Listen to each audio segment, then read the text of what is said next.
construction consiste à réaliser un réseau de gaines circulaires accordant ces quatre bouches ici, ces quatre diffuseurs, qui ont un débit unitaire de 150 litres seconde. Euh, donc nous allons tout d'abord tracer des lignes de construction. Donc on pourra également travailler avec des commandes beaucoup plus sophistiquées d'AutoCAD pour mettre en place le réseau, bien entendu. Voilà, je trace des lignes de construction. Je vais donc ici demander de connecter le régulateur de débit. Je lui ai dit que je vais raccorder en circulaire. Euh, je, je demande également le débit de ces bouches, 600 litres seconde. Je demande de calculer le diamètre. Voilà, donc avec la commande perpendiculaire, je m'accroche sur mes traits de montage. Ici, pour continuer, je vais prendre le débit des deux bouches suivantes uniquement. Donc forcément 300 litres seconde. Je demande de recalculer. 280 ne me convient pas, je choisis un autre diamètre. Voilà, je continue mon dessin. Ici, je vais venir à perpendiculaire.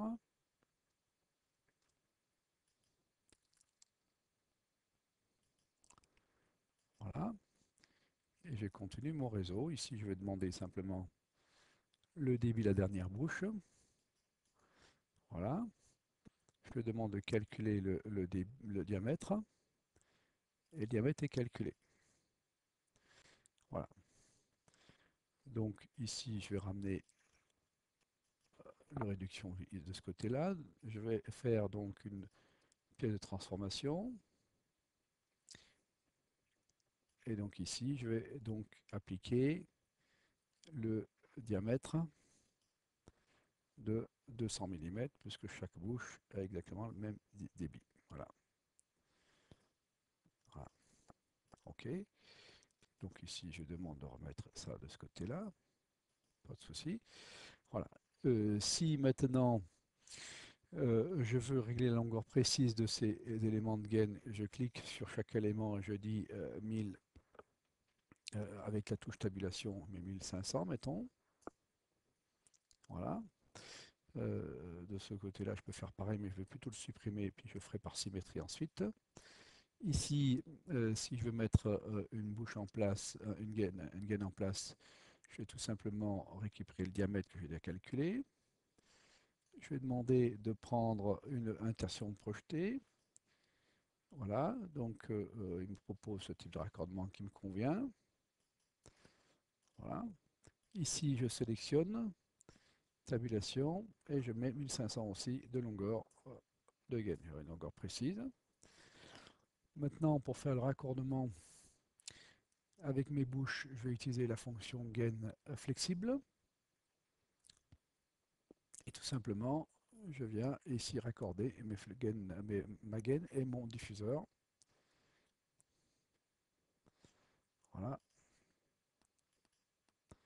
Voilà, et les deux bouches sont raccordées. Maintenant, pour bien sûr terminer mon opération, utiliser la fonction miroir d'AutoCAD, tout simplement. Je récupère bien sûr les éléments qui m'intéressent. Et donc, avec un simple miroir, j'ai raccordé également les autres bouches. Ici, il me manque un raccordement, c'est pas grave, je peux venir dessus. Et je vais tout simplement le raccorder à la gaine principale. Voilà, l'opération est terminée.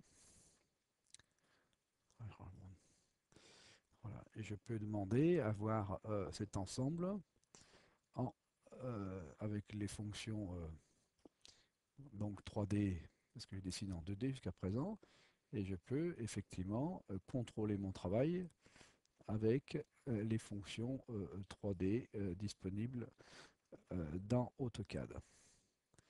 Faire un petit zoom, voilà.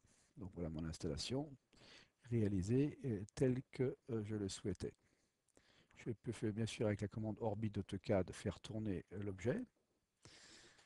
Je peux également, si je le souhaite, réaliser des coupes. Je mets en vue de dessus, bien entendu.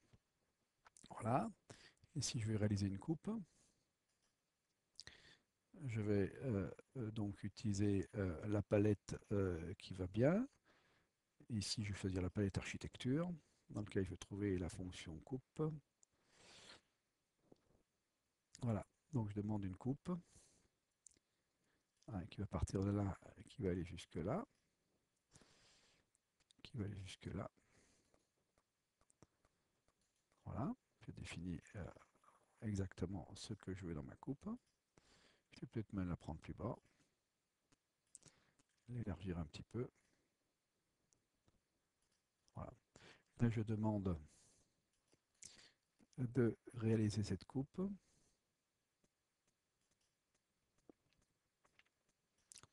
Donc, je vais demander un détail. Je vais sélectionner les objets. Tous les objets que je veux voir dans ma coupe, je les sélectionne. Voilà, je choisis un point. Je fais OK. Donc, ma coupe se réalise, bien entendu. Et donc, si je me projette dans cette coupe, j'ai bien effectivement la coupe réalisée sur mon travail. Voilà, j'espère que cette petite démonstration vous a convaincu.